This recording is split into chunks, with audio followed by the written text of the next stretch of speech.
আজকে আমাদের দাবি রয়েছে, দেখেন আমরা গত মে মাসের 7 তারিখ এবং 15 জুন গত মাসের 15 তারিখে আমরা এখানে অফিসে চেয়ারম্যানের কাছে আমরা একটা আবেদন রেখেছিলাম ডেপুটেশনের মাধ্যমে, যে আমাদের জেআরবিটির যে এমটিএসএ গ্রুপ ডি যে পোস্টটি রয়েছে সেটি আজকে 5 বছর হতে চলেছে।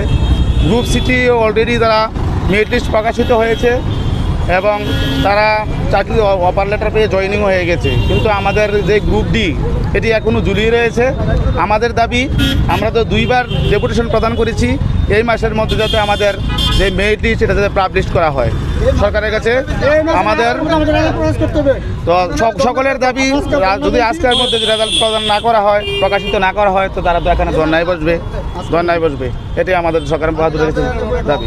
কতদিন হয়েছে এটা প্রায় 2020-তে শুরু হয়েছিল প্রসেসিং, প্রায় 5 বছরের হয়ে গেছে এটা।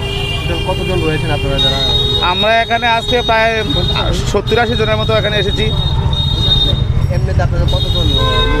আমরা 2500 পোস্ট আমরা কোয়ালিফাই হয়েছি, মৌখিক এবং ভাইভায় প্রায় 12,000-এর মতো কোয়ালিফাই হয়েছি। এখানে এটা টোটাল পোস্ট হয়েছে 2500।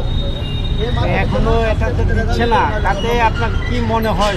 এখানে সকল বেকার ভাইয়েরা তারা সংসার আছে, সংসার রুটি রুজির প্রশ্ন আছে, অনেকে ওভারেজের পথে।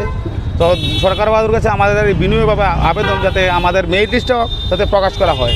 কারণ আপনাদের জানা, আমাদের মনে হয় এই মাসে, সামনের মাসে আমাদের পঞ্চায়েতের ইলেকশন হবে, তো এমসিসি কোড চালু হয়ে গেলে তো আর দিতে পারবে না। তো আমাদের দাবি যাতে আমাদের মেরিট লিস্টে এই মাসে প্রকাশ করা হয়, এটা আমাদের দাবি, আজকে যাতে প্রকাশ করা হয়।